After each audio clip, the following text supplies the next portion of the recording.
بسم الله الرحمن الرحيم. الحمد لله رب العالمين والصلاة والسلام على رسول الله أما بعد. tutangiye dushimira Allah subhanahu wa ta'ala, amahoro n'imigisha bisakare ku Mwimana Muhammad sallallahu alaihi wasallam, we nabiwe n'abasangira ngendo be n'abamukurikiye, dusaba Allah subhanahu wa ta'ala ko yadushyira mu bashikamye ndetse bakanakurikira umwa Muhammad sallallahu alaihi wasallam. Dukomeje igitabo cyacu Kitabu Tawhid cyanditswe n'umumenyi Muhammad mwene Abdul Wahabi rahimahullah. Ejo twari twatangiye tugaragaza ubusobanuro bwa Kitabu Tawhid, tureba ubusobanuro bwa Kitabu n'ijambo Tawhid. Turangize dutangira aya ya Allah subhanahu wa ta'ala ivuga iti وَمَا خَلَقْتُ الْجِنَّ وَالْإِنسَ إِلَّا لِيَعْبُدُونَ. tugiye gukomeza aya ya kabiri. قال المصنف رحمه الله, umwanditsi w'igitabo yaravuze ati wa qawlihi, n'imvugo ya Allah igira iti وَلَقَدْ بَعَثْنَا فِي كُلِّ أُمَّةٍ رَسُولًا أَنِ اعْبُدُوا اللَّهَ وَاجْتَنِبُوا الطَّاغُوتَ. ngo Allah aravuga muri Qur'an muri suratu Nahl aya ya 36, Allah aratubwira ati وَلَقَدْ بَعَثْنَا, ngo twohereje fi kulli ummatin, ngo kuri buri muryango. Kuri hehe? Kuri buri muryango. Iki rasula, twohereje y'iki? Intumwa. Ijambo ba'athna bivuze kugira gute? Kohereza. Fi kulli umma, kuri buri muki? Kuri buri muryango. Rino jambo ummati nimwandikeho, ndifuza ko mwandikaho agafayida gato tugakomeza. Mwakwandika hasi ijambo umma nkuko Allah tangiye avuga ati walaqad ba'athna, kohereje fi kulli ummatin, kuri buri muryango. Ahangaha ikigambiriye kuri buri muryango ni fayida, mwandikaho akantu gato y'Ikinyarwanda. Fi kulli umma, ikigambiriye ni iki? ngo ni kullu ta'ifatin. Ni cyari kigambiriye nuko twohereje kuri buri tsinda ry'abantu na buri kinyejana cy'abantu iki? Intumwa. Ikigambiriye kuri umma ni kuri buri tsinda ry'abantu no kuri buri kinyejana cy'abantu. Uko abantu bavagaho hakaza abandi, Allah yaboherezaga iki? Intumwa. Nkuko Allah bivuga muri Qur'an, fayida nayo muyandike turata dukomeza. Arabivuga muri suratul Mu'minun, aravuga ngo thumma arsalna rusulana tatara, ngo buri kuno intumwa yavagaho, ngo twoherezaga indi ntumwa zikaza zigira gute? Ikaza ikurikiye indi ivuyeho. Twoherezaga intumwa ikaza igira gute? Isimbura ivuyeho. Thumma, aya muri suratul Mu'minun, thumma arsalna rusulana tatara, ngo hanyuma twohereza intumwa zacu zigenda zikurikirana. Icyo twaye tugambiriye kugaragaza iki? Kuri buri umma ko Allah yagiye yohereza iki? Intumwa. None ngo Allah yagiye yohereza kuri buri umma, ko yaba ari ku bantu no kuri buri kinyejana, rasula, yohereje intumwa. Kano kantu ka rasula mwandikaho ifayida, kuri aya mwandikaho ifayida munsi y'Ikinyarwanda ivuga yuko rasul, intumwa, ngo ni umuntu uhishurirwa amategeko ya Allah subhanahu wa ta'ala, yarangiza agategekwa no kuyageza ku bantu. Ngo ni umuntu uhishurirwa ubutumwa, yarangiza agategekwa no kubugeza ku bantu. Ninze kwirirwa mbivuga mu Cyarabu kugira ngo twandike ubusobanuro mu Kinyarwanda nta kibazo. Rero Allah avuga yuko ngo hereje kuri buri umma, no kuri buri bantu no kuri buri tsinda ry'abantu intumwa. Kubera iki? Ani'budullaha, kugira ngo ibwirize abantu kugaragira Allah subhanahu wa ta'ala, wajtanibu at-taghut, ubundi ibuze n'abantu iki? At-taghut. Kuri kano kantu ka at-taghut munsi mukandikeho at-taghut, nkuko Allah bivuga yohereje kuri buri tsinda ry'abantu no ku bantu bose intumwa iri kubwira abantu iki? ani'budullaha, kugira ngo bagaragire Allah, wajitanibu taghut, ubundi birinde at-taghut. Ijambo at-taghut ngo ni buri kintu icyo ari cyo cyose n'umuntu wari we wese usengwa, umuntu wari we wese cyangwa ikintu icyo ari cyo cyose gisengwa mu cyimbo cya Allah subhanahu wa ta'ala kikaba kibyishimiye. Icyo ngicyo niryo jambo taghut.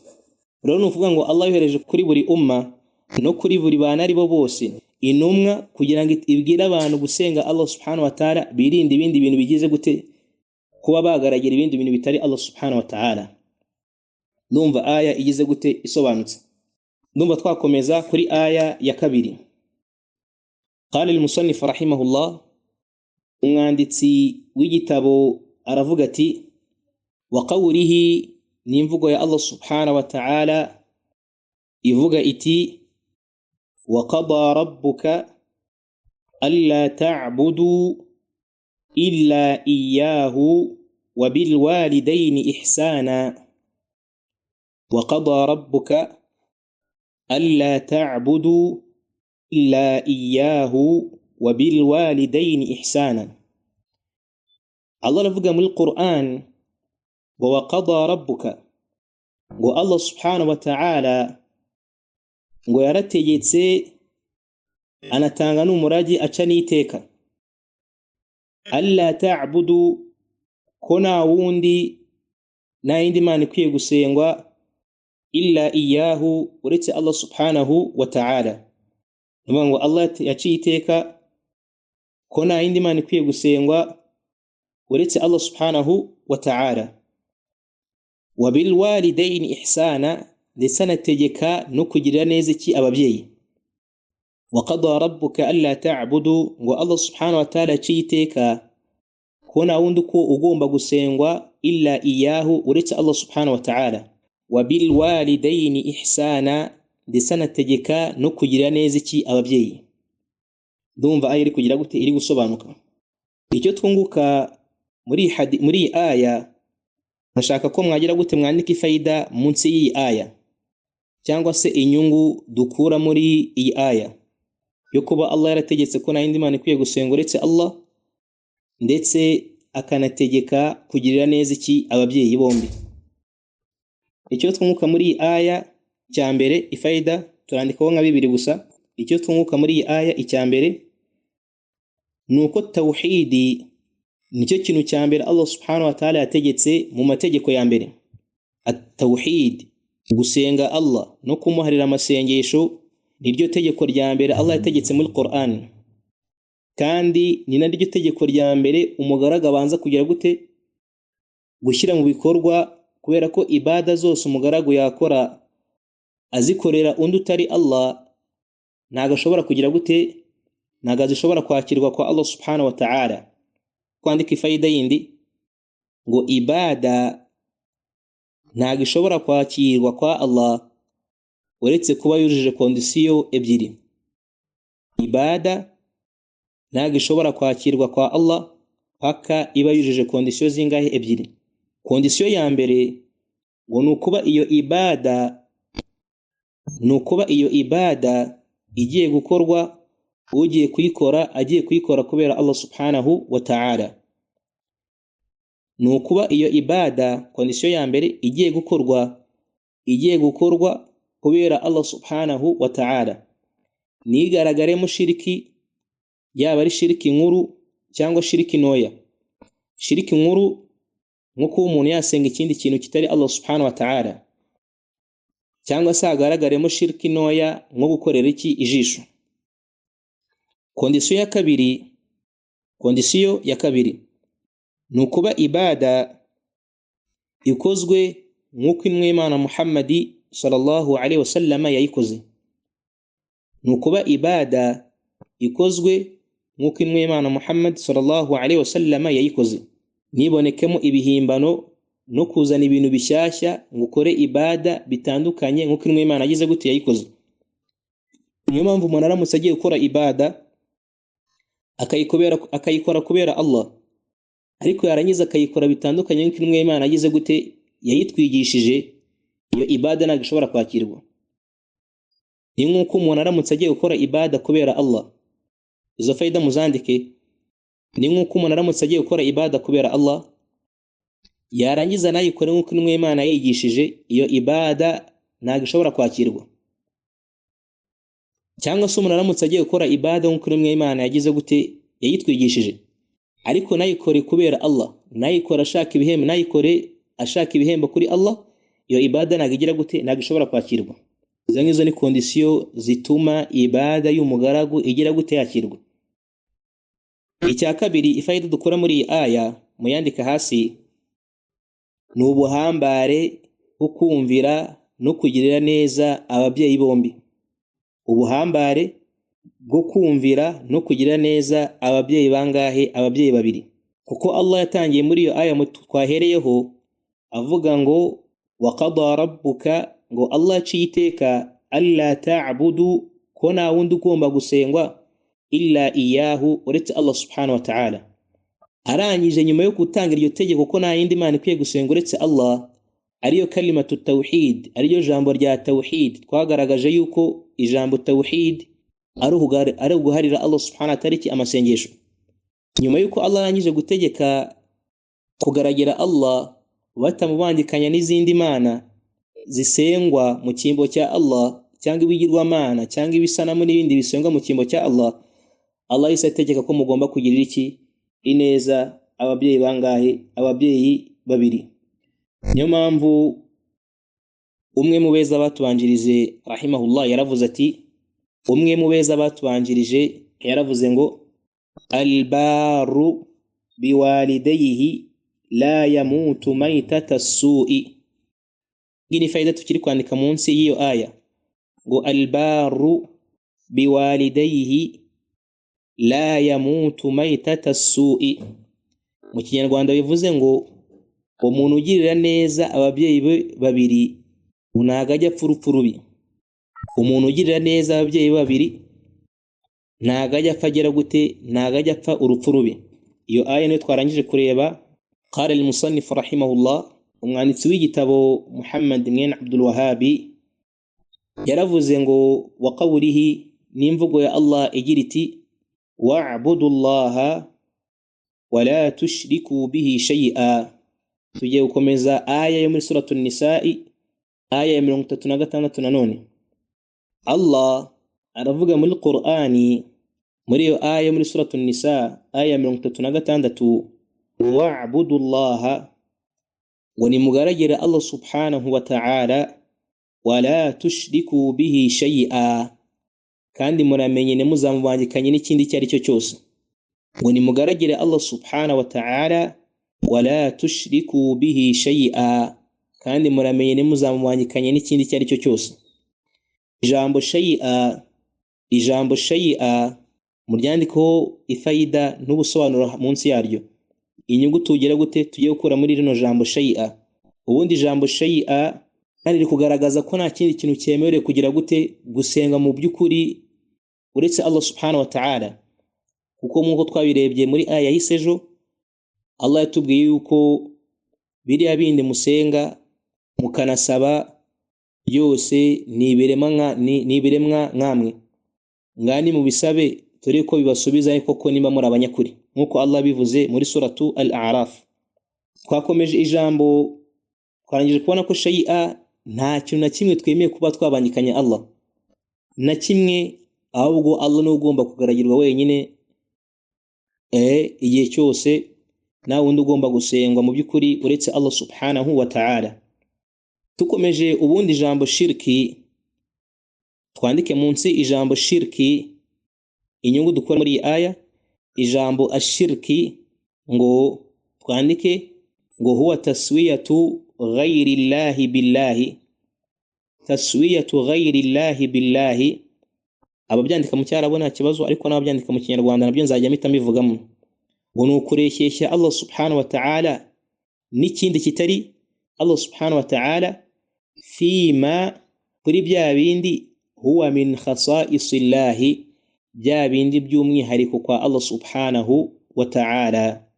Ishirki nukureshyeshya Allah subhanahu wa ta'ala n'undi n'ibindi bitari Allah kuri bya bindi by'umwihariko wihariwe na Allah subhanahu wa ta'ala, nko umuntu yajya ku mupfumu cyangwa se ku muganga, ubwo umuganga ngamijanga n'umupfumu n'abandi bantu bitirira ibintu nk'ibyo ngibyo. Umuntu akavuga ngo ndagusaba kwa mu rubyaro, cyangwa se ndagusaba kwa ndebera ibizamba hejo, cyangwa se n'ibindi bibazo ngize gute, no kundebera nimba urugendo ngiye kujyamo nta kibazo ndi buze kugeramo. Urumva ngaha kuba wajya gusaba undi muntu urubyaro, ibi ngo n'umwihariko wa Allah subhanahu wa ta'ala. Icya kabiri no kuba wajya kureba umuntu ngo akurebere ikizakuba hejo, uwo ngo n'umwihariko wa Allah subhanahu wa ta'ala. Aya tuza kwifashisha kugira ngo dusobanure imvugo ya Allah subhanahu wa ta'ala iri kubuza abantu kubangikanya Allah. Turaza kwifashisha aya ya Allah iboneka muri suratu ash-shu'ara, aho ubwo abantu bazaba bari mu muriro wa jahannama bazavuga bati muri suratu ash-shu'ara, turi kugaragaza ijambo taswiyatu ghayri llahi, ko kubangikanya Allah nukureshyeshya Allah n'ikindi kitari Allah kuri bya bintu by'umwihariko byihariwe na Allah subhanahu wa ta'ala. Nkuko twafashe mu rugero nko kuba umuntu ajya gusaba umuntu ngo amuhe urubyaro, kandi urubyaro rutangwa na Allah subhanahu wa ta'ala. Cyangwa se kuba umuntu yajya ku muntu watabarutse akagira icyo amusaba, kandi umuntu watabarutse nawe ubwe ntago ashobora kumva ibyo uri kumuvugira, nkuko Allah bitubwira ngo la yasma'u du'aakum, bari abantu musaba batabarutse bapfuye ntago bashobora kumva ubusabe bwanyu. Walau sami'u, kandi baramutse noneho banumvisha ubusabe bwanyu, mastajabu lakum, ntago bashobora kujya gute kubasubiza. Yawmal qiyamati, kandi no ku munsi w'imperuka, yakfuruna bishirkikum, bazihakana iryo bangikanyamana mwageraga gute, mwakoreraga ibyo bintu bitari Allah. Ibyo bintu musaba bitari Allah, abantu bapfuye ntago bashobora kumva icyo ubusabe bwanyu. Tuvuge ko baramutse banabyumvishe, banumvisha ubusabe bwanyu, ntago bashobora kubasubiza. Kandi ku munsi w'imperuka ibyo ngibyo mwasabaga bitari Allah bizihakana iryo bangikanyamana mwageraga gute, mwabikoreraga.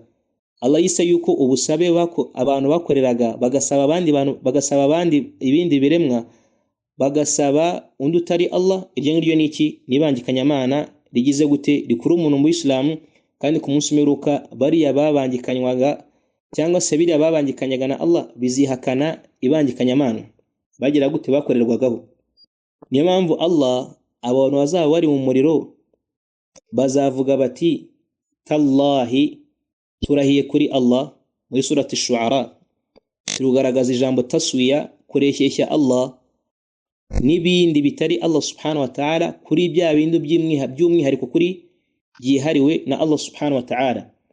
Ubwo abantu bazajugunywa mu muriro bazavuga bati tallahi, turahiye kuri Allah, in kunna la fi dalalin mubin. Tallahi, turahiye kuri Allah, in kunna, twari turi la fi dalalin mubin, twari turi mu buyobe bugaragara. Kubera iki? idh nusawwikum bi rabbil alamin, ubwo twareshyeshyaga Allah n'ibindi bigize gute, n'ibindi bitari Allah subhanahu wa ta'ala. Ubwo twareshyeshyaga Allah n'umuremyi wa buri kimwe cyari cyo cyose ari we Allah subhanahu wa ta'ala. Urumva rero shirki nukureshyeshya iki, nukureshyeshya ibindi, nukureshyeshya ikindi na Allah subhanahu wa ta'ala kuri bya bintu by'umwihariko kuri byihariwe na Allah subhanahu wa ta'ala. Ndumva iyi aya nayo igize gute, isobanutse. Twakomeza cyangwa se twakongera tugafata ifayida kuri aya ya mbere. Twafata ifayida kuri aya ya mbere twatangiriyeho, kuko aya ikurikira ni ndende, ndumva twazayeraho inshallah ubutaha, kuko ifitemo ifayida zigize gute, ifayida nyinshi. Tumva twasubira kuri aya twatangiriyeho, walaqad ba'athna, tugafataho ifayida nicyo twungukaho, ubundi tukagera gute, tugakomeza tukareba n'izindi fayida cyangwa se inyungu. Tujye kuri aya ya mbere turebeho inyungu, ubundi dukomeze. Mu nyungu dukura kuri iyi aya, walaqad ba'athna fi kulli ummatin rasula, ngo twohereje kuri buri muryango intumwa. ani ibudullaha itegeka abantu kugaragira Allah, wajtanibu at-taghut inababuza iki at-taghut. Taghut twabonye yuko taghut utanditse yandike taghut, twabonye yuko ngo ni buri kintu icyo ari cyo cyose na buri muntu ari we wese usengwa mu cyimbo cya Allah kandi nawe akagize gute akaba yishimiye kuba yakorerwa ibada. Nkuko hajya mu dutsiko twayobye harimo n'agatsiko k'abasufi, Allah nadushoboza tuzagaragaza ubusobanuro muri rusange ni igihe n'ikigera cyabyo, bagenda bakajya ku muntu bita ko ari wali, ari umukunzi wa Allah, bamwe bakajya kumwubamira, abandi bakagenda kumukorera ibintu bigize gute bitandukanye, bakaba yishimiye ko abantu baza kumwubamira, baza kumukorera ibada, baza kumutagatifuza akabyemera. Iyi ngi no bigize gute, uyu ngo nawinjira muri taghut kuko ari gukorerwa ibada abyishimiye. Mu nyungu rero dukura muri aya iya mbere, harimo kugaragaza ubugenge bwatumye Allah subhanahu wa ta'ala yohereza iki intumwa. Inyungu ya mbere dukura muri aya nuko harimo kugaragaza ubugenge bwatumye Allah yohereza intumwa, yaba ari mu bantu nkuko twabibonye, mu bantu no kuri buri tsinda iryo ari ryo ryose ry'abantu, no kuri buri kinyejana cy'abantu, nuko abantu basimurwaga bapfa abandi bakagera gute bakazaho. Ibyo ngibyo byose ni inyungu dukuramo yuko intumwa za Allah yazoherezaga kugira ngo zize kwigisha abantu kugaragira Allah no kubuza abantu gukora ibangikanyamana kuri nosi ya Allah subhanahu wa ta'ala. Mu zindi nyungu twarangije nkuko twabibonye muri iyo aya, twanisomye indi aya ivuga ngo thumma arsalna rusulana tatra, hanyuma twohereza intumwa zigenda zisimburana, yani zikurikirana. Buri uko hapfaga intumwa, Allah yoherezaga indi ntumwa kugira ngo ize kwigisha abantu tawhid, ize kubigisha ko nta yindi Mana ikwiye gusenga by'ukuri uretse Allah subhanahu wa ta'ala. Ibi ngibi nibyo nateguye ko uyu munsi twakwibukiranya zino aya 3. Ubutaha tuzakomeza kuri aya ya Allah subhanahu wa ta'ala ivuga iti qul ta'alu atlu ma harrama rabbukum alaykum alla tushriku bihi shay'a. Tuzasoma zino aya, akaba ari aya 151 muri suratul an'am kugeza kuri aya 153 muri suratul an'am. Tuzayivugaho ubundi dukomeze no mu zindi mvugo zavuzwe na Muhammad ibn Abdul Wahhab mu gitabo cye cya Kitabu Tawhid. Dumishaka twasoreza ngaha, undi mwanya usigaye akabura umwanya w'ibibazo. Subhanakallahumma bihamdika ashhadu an la ilaha illa anta astaghfiruka wa atubu ilaik. Wassalamu alaykum wa rahmatullahi wa barakatuh.